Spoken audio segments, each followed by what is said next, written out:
मैं डॉक्टर मनीषा शर्मा आप सबका हृदय से स्वागत करती हूँ। आज के वीडियो में मैं आपको अमावस्या और पूर्णिमा दो बहनों की कथा सुनाऊंगी। तो चलिए शुरू करते हैं। पौराणिक कथा के अनुसार एक राजा और एक रानी थे। उनके दो लड़कियां थीं और दो लड़के थे। एक लड़की का नाम पूर्णिमा और दूसरी लड़की का नाम अमावस्या था।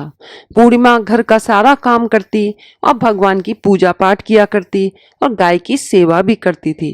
लेकिन अमावस्या ना तो घर का काम करती और ना ही भगवान की पूजा पाठ करती और ना ही गौ की सेवा करती थी। राजा और रानी अपने दोनों बेटों और अमावस्या को बहुत प्यार करते थे, लेकिन पूर्णिमा से नहीं। राजा के दोनों लड़के और लड़कियां धीरे धीरे बड़े हो गए। राजा ने दोनों लड़कों का विवाह करवा दिया। इसके बाद रानी ने कहा कि दोनों लड़कियां भी विवाह के योग्य हो गई हैं, तो इनके लिए भी कहीं पर जाकर रिश्ता तय करके विवाह करवा दो।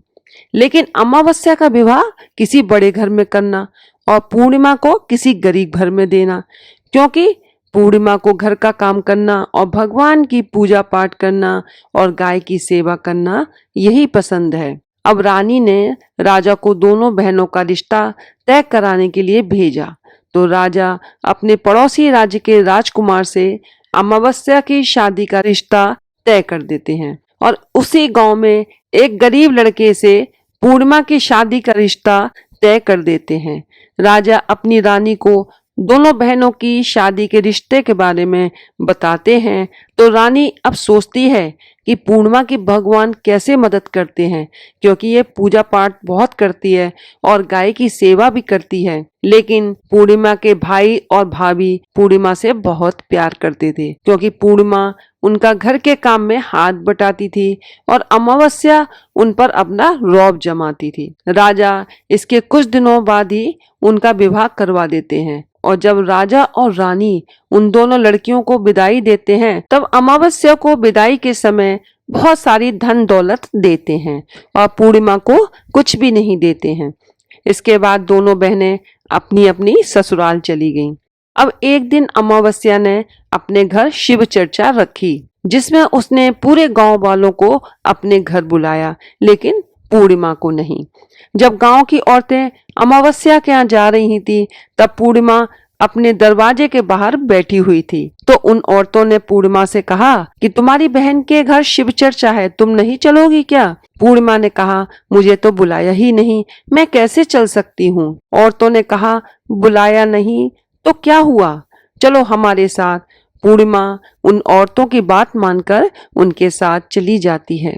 जब अमावस्या की नजर पूर्णिमा पर पड़ी, तो अमावस्या ने गुस्से में आकर पूर्णिमा से कहा कि तू यहाँ कैसे चली आई? तुम्हें तो मैंने बुलाया ही नहीं।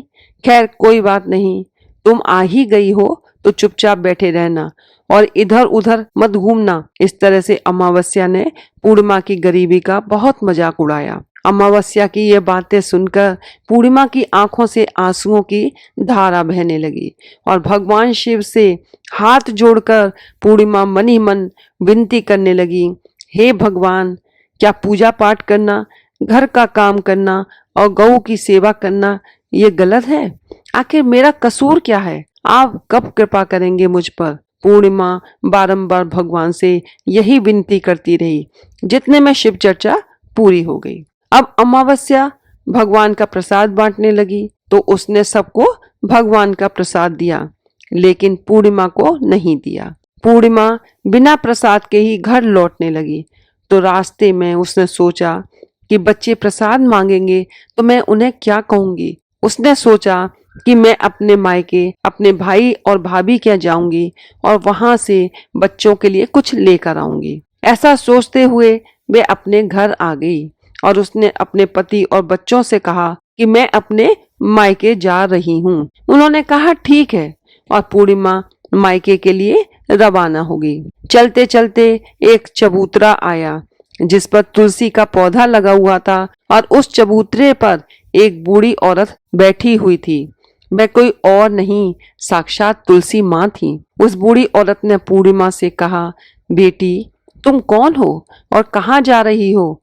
तो पूर्णिमा ने अपना परिचय दिया तो उस बूढ़ी औरत ने पूर्णिमा से कहा, यह तुलसी का पौधा सूख रहा है, इसमें थोड़ा पानी डाल दो और इस चबूतरे की साफ सफाई कर दो, जिससे मुझे थोड़ी ठंडक मिलेगी। पूर्णिमा ने कहा, ठीक है माँ जी।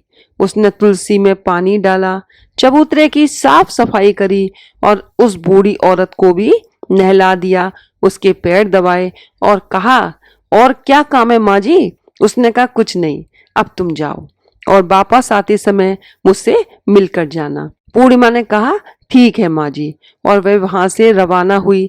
तो चलते चलते आगे एक शिव मंदिर आया। वहां पर भी एक बूढ़े बाबा मिले जो चबूतरे पर बैठे हुए थे।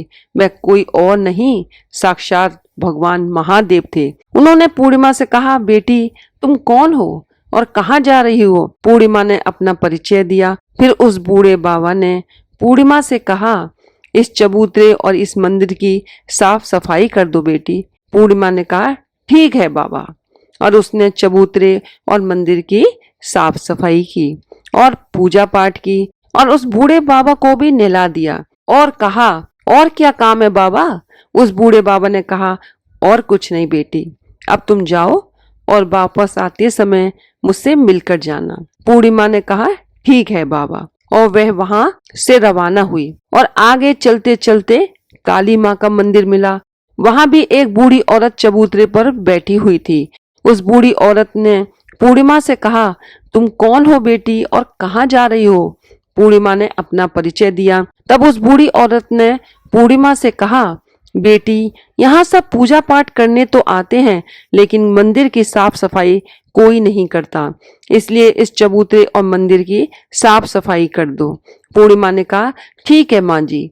तब पूर्णिमा ने मंदिर और चबूतरे की साफ सफाई की और पूजा पाठ किया और माता का श्रृंगार किया और उस बूढ़ी औरत को नहला दिया और बूढ़ी औरत के पैर दबाए। और पूर्णिमा ने कहा, और क्या काम है माता जी? तब उस औरत ने कहा, कुछ नहीं, अब तुम जाओ और वापस आते समय मुझसे मिलकर जाना। तब पूर्णिमा ने कहा, ठीक है माँ जी। इसके बाद वो वहां से रवाना हुई और थोड़ा आगे चलते चलते एक नदी आई।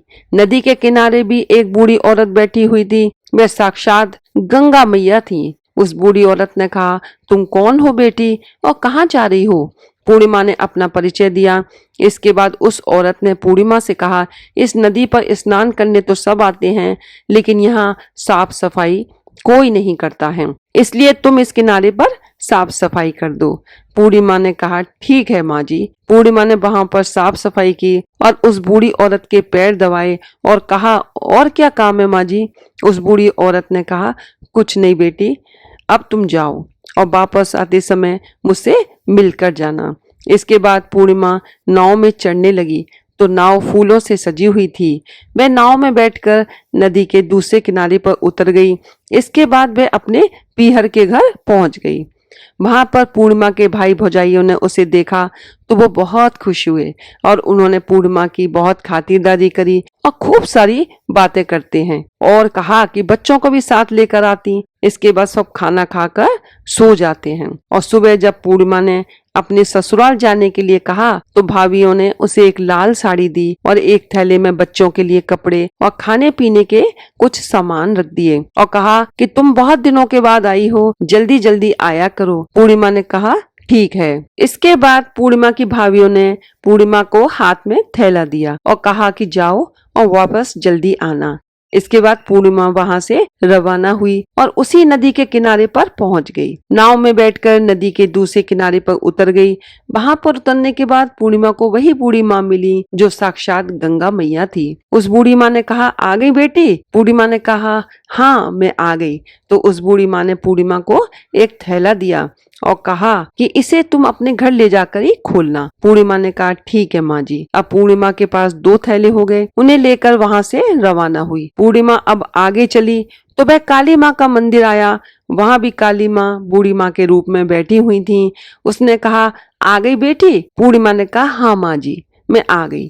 तो काली माँ ने भी एक थैला दिया और कहा कि इसे घर ले जाकर ही खोलना। पूर्णिमा ने कहा ठीक है माँ जी। अब पूर्णिमा के पास 3 थैले हो गए। पूर्णिमा ने एक थैला सर पर रख लिया और एक एक हाथ में ले लिया और वहां से रवाना हुई और आगे चली। तो आगे वही भगवान शिव का मंदिर आया। वहां पर भगवान शिव बूढ़े बाबा के रूप में बैठे हुए थे। तो उन्होंने कहा बेटी आ गई हो? तो पूर्णिमा ने कहा हाँ बाबा मैं आ गई। तो उस बूढ़े बाबा ने भी पूर्णिमा को एक थैला दिया और कहा कि इसे अपने घर ले जाकर ही खोलना। पूर्णिमा ने कहा ठीक है बाबा। अब पूर्णिमा के पास 4 थैले हो गए। अब भला वो अकेली 4 थैलों को कैसे ले सकती थी, इसलिए उसने पुरानी साड़ी निकाली और उन 4 थैलों को साड़ी में इकट्ठा बांध लिया। अब पूर्णिमा वहां से रवाना हुई और थोड़ा आगे चली तो वही तुलसी माँ बूढ़ी औरत के रूप में बैठी हुई मिली। उसने पूर्णिमा से कहा आ गई हो बेटी? तो पूर्णिमा ने कहा हाँ माँ जी मैं आ गई। तो तुलसी माँ ने भी पूर्णिमा को एक थैला दिया और कहा कि इसे घर ले जाकर ही खोलना। पूर्णिमा ने कहा ठीक है माँ जी।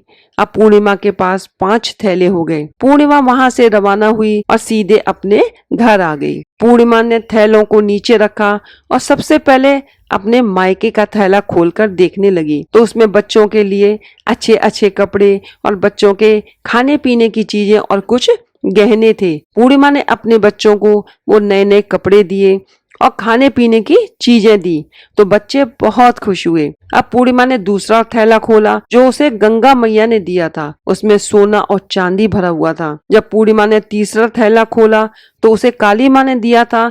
उसमें 16 श्रृंगार का सामान भरा हुआ था। अब पूर्णिमा ने चौथा थैला खोला जो भगवान शिव ने उसे दिया था। उसमें धन संपत्ति और वो सारी खुशियां भरी हुई थी। अब पूर्णिमा ने 5वां थैला खोला जो उसे तुलसी माँ ने दिया था।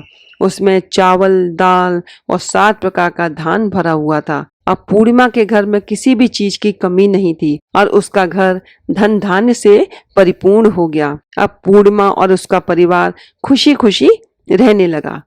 अब पूर्णिमा के मन में विचार आया कि क्यों ना मैं भी अपने घर शिव चर्चा कराऊं और शिव चर्चा का कार्यक्रम रखा। पूर्णिमा ने गांव से सभी को बुलाया और अपनी बहन के घर भी गई अपनी बहन को बुलाने के लिए। अब अमावस्या अपनी बहन के घर शिव चर्चा में आई तो उसने देखा कि पूर्णिमा के घर में किसी भी चीज की कमी नहीं है। इतनी धन दौलत देखकर अमावस्या आश्चर्यचकित रह गई और उसने पूर्णिमा से कहा कि तुम्हारे घर में इतनी धन दौलत कैसे आई? पूर्णिमा ने कहा देखो बहन तुमने शिव चर्चा रखी और उसमें मुझे नहीं बुलाया तो भी मैं बिन बुलाए तुम्हारे घर आई और तुमने भगवान का प्रसाद तक मुझे नहीं दिया और तुमने मेरी गरीबी का मजाक भी उड़ाया। उसके बाद मैं जब अपने घर आ रही थी तो रास्ते में मेरे मन में विचार आया कि घर पर बच्चे जब प्रसाद मांगेंगे तो उन्हें मैं क्या कहूंगी। इसलिए मैंने सोचा कि मैं अपने मायके जाऊंगी और मैं अपने मायके चली गई और जो कुछ भी घटना हुई वह सब अमावस्या को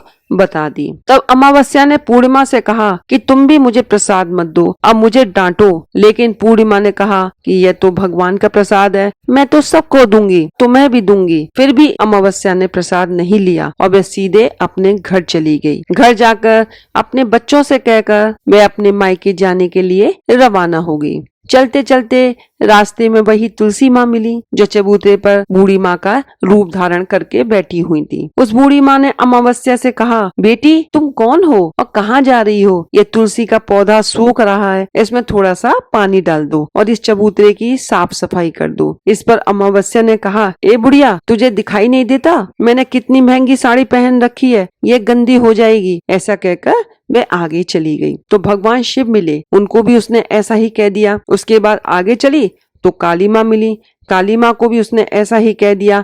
उसके बाद आगे चली तो गंगा मैया मिली गंगा मैया को भी उसने ऐसा ही कह दिया। इसके बाद वे नाव में बैठने लगी तो नाव में फूलों की जगह कांटे थे जो उसके पैरों में चुभ गए और वह दूसरे किनारे पर उतरकर अपने मायके चली गई। जब वहां उसकी भौजाइयों ने देखा तो वे आपस में धीरे से बोली काम की ना काज की 2.5 मन अनाज की।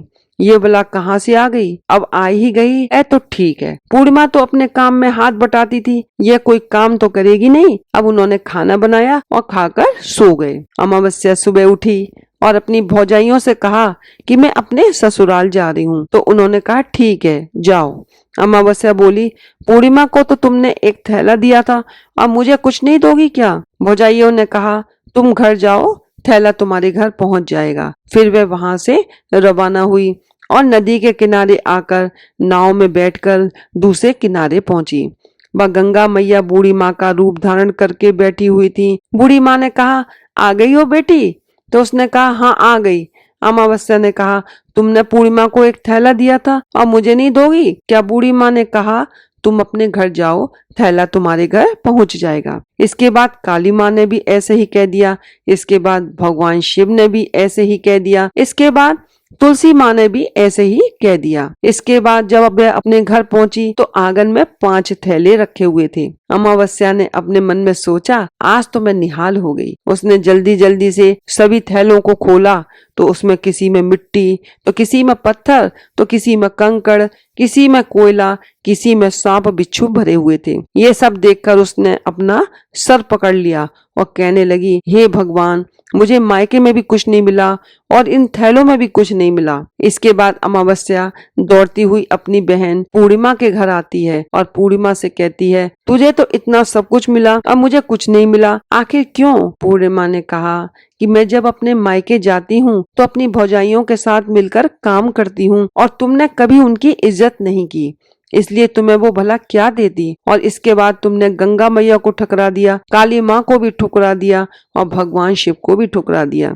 और तुलसी माँ को भी ठुकरा दिया, इसलिए उन्होंने भी तुम्हें कुछ नहीं दिया। अमावस्या बोली, बहन मुझे माफ कर दो, मैंने सदा तुम पर अत्याचार किए हैं, मुझे कुछ नहीं मिला तो कोई बात नहीं, मैं भगवान की भक्ति करके सब कुछ प्राप्त कर लूंगी, मुझे इसका रहस्य बताओ। तो पूर्णिमा ने कहा, तुम 3 सूत्र का ज्ञान ले लो। पहले सूत्र में दया मांगना और दूसरे सूत्र में चर्चा करना और तीसरे सूत्र में 108 बार ओम नमः शिवाय का जाप करना। बहन, भगवान ने जो 3 सूत्र दिए हैं इनको अपने हृदय में बसा लेना। मैंने सच्चे मन से भगवान की पूजा पाठ की, इसलिए मेरे पास कुछ नहीं था, फिर भी भगवान ने मुझे सब कुछ दिया और तुम्हारे पास जो सब कुछ था वो भी खत्म हो गया। इसके बाद अमावस्या अपने घर गई और भगवान की पूजा पाठ करने लगी और भगवान शिव से माफी मांगने लगी, गौ सेवा करने लगी और दूसरों की मदद करने लगी। इस कहानी को सुनने के लिए धन्यवाद। यदि आपको ये वीडियो पसंद आई हो तो इसे लाइक करें, शेयर करें, हमारे चैनल को सब्सक्राइब करें तथा बेल आइकन को प्रेस करें ताकि आप हमारे आने वाले वीडियोस को भी देख सकें। हर हर महादेव, जय भोलेनाथ।